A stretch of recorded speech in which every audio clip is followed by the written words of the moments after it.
You cancel the subscriptions. You stop ordering food when you are tired. You walk past the cards and tell yourself, this is the month you finally get serious. Then payday comes. The bills pull their share. The debt takes its payment. The car needs gas. And a few days later, you are looking at the same account balance, asking the same question, why am I still broke? The discipline was real, but the problem was bigger than overspending. Some people stay broke even after they stop wasting money because their paycheck is already trapped inside a structure that leaves almost no room to become stable. And when the structure is the problem, cutting harder can make life feel smaller without making your future any stronger. Most money advice looks at the purchase you can see, but not the money that disappears automatically. Rent before you wake up. The car payment from a decision made 3 years ago. Insurance you cannot drive without. A credit card balance still charging you for months you barely remember. The phone, utilities, childcare, student loans, and every other obligation that has already reserved part of your next paycheck. They arrive first. That is why two people can both stop overspending and get completely different results. One person cuts $250 from their monthly spending and suddenly has room to save. The other cuts the same amount and only moves from drowning to barely keeping their mouth above water. The behavior changed in both cases. The margin did not. This is where you have to separate three different money problems that often get treated like one. A spending problem means money is available, but too much of it is leaking through flexible choices.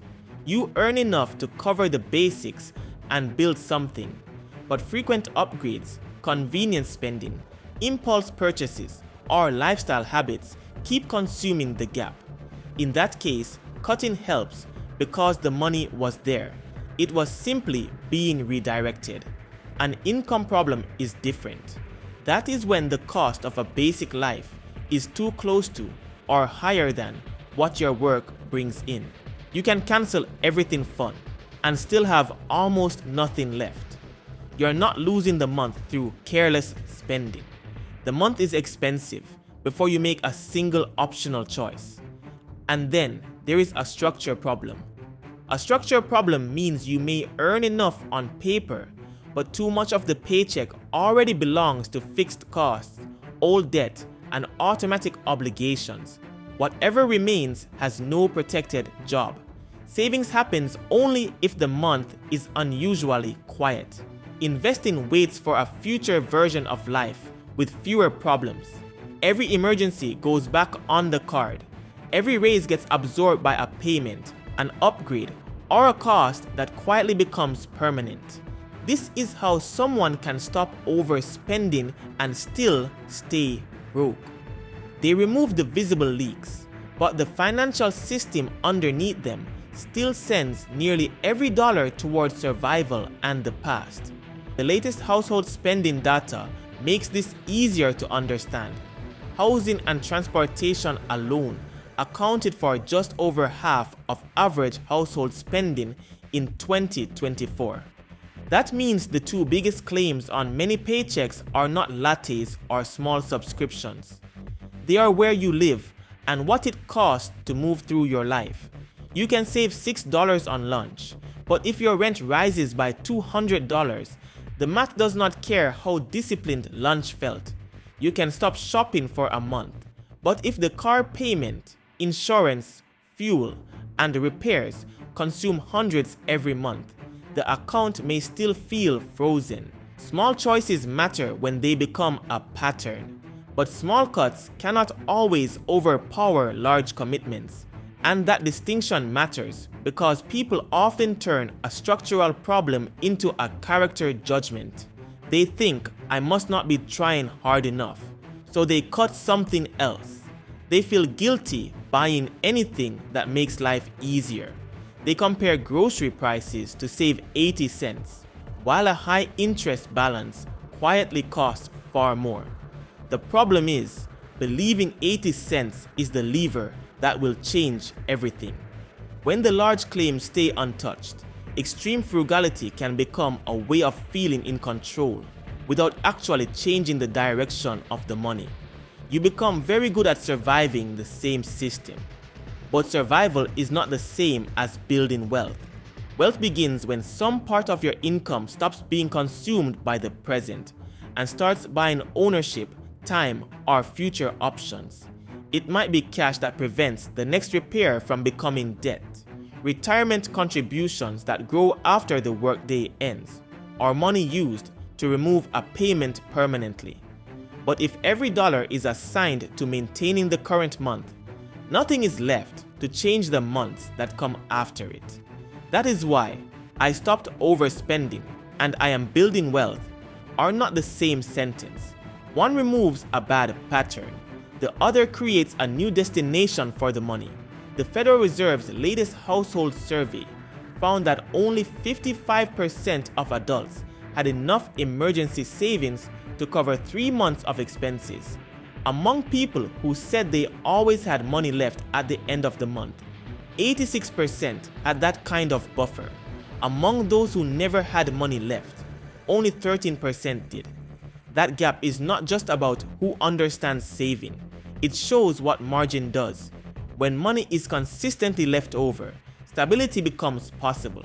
When nothing is left, even good intentions have nowhere to go. A lack of margin creates its own expensive cycle. A tire blows. The repair goes on a credit card. The new minimum payment reduces next month's margin, making the next surprise harder to absorb. Soon, the person is not overspending in the usual sense. They are paying for the cost of having had no room. This is how debt turns yesterday's shortage into tomorrow's fixed expense.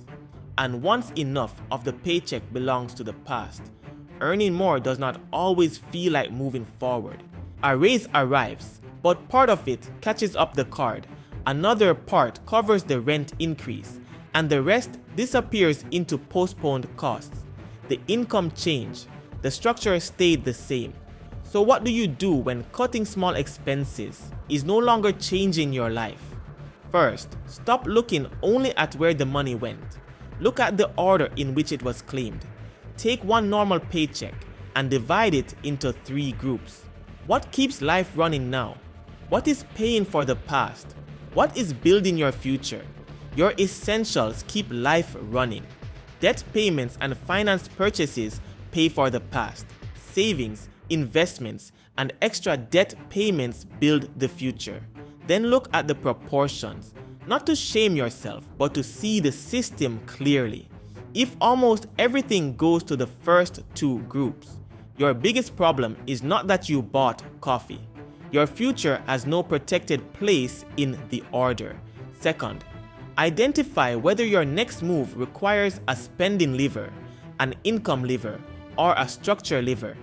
If flexible spending is genuinely large, reduce the pattern that is doing the most damage instead of cutting 10 tiny things you barely enjoy. If essentials consume nearly everything, treat income as part of the financial plan. That could mean applying for a better paid role, negotiating compensation, pursuing a credential with a clear return, or changing the costliest part of your living arrangement. No amount of perfect budgeting can make a permanently negative gap produce wealth. If the income is enough but payments are choking it, attack the structure. Choose one obligation that can be reduced, refinanced, cancelled, sold, or eliminated. One major payment removed can create more permanent room than months of random sacrifice. Third, build a margin target before you build a lifestyle target. Do not wait to see what is left. Decide that a specific amount must survive every paycheck, even if it begins small. $25, $50, $100. Move it before the month starts negotiating with it. Its first purpose is to stop ordinary problems from becoming new debt. Once that buffer can absorb real life, part of the same habit can begin buying ownership through retirement contributions or long-term investing. The amount matters, but the order matters first. Finally, measure progress by how much pressure you permanently remove. A paid-off balance is progress because a future paycheck comes back to you. A cheaper housing or transportation setup is progress because every month gains margin. An emergency fund is progress because the next surprise does not get to create another payment. An automatic investment is progress because some of your work now belongs to your future. This is the reframe. Being broke is not always about spending too much. Sometimes it is about too much of your money already belonging to everything except you. You are not careless because cutting back did not magically make you wealthy. You may be learning that discipline cannot replace margin, and margin cannot survive without structure. The goal is not to keep shrinking your life until the numbers finally approve of you. The goal is to make sure your next paycheck does more than repeat the last one. You are not trying to look rich. You are trying to become harder to break. And that starts when you stop asking only, "What can I cut?" and start asking, "What keeps claiming my money first? And how do I take part of it back?" Once you understand why spending less can still leave you stuck, the next question becomes why making more money often fails to remove the pressure.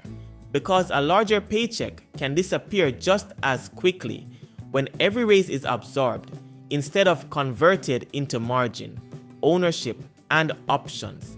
That is what the next video breaks down. If this made you look at money differently, subscribe to Fiscal Sense, because this channel breaks down the hidden money patterns that keep hardworking people stuck and the quiet shifts that help money finally become stability.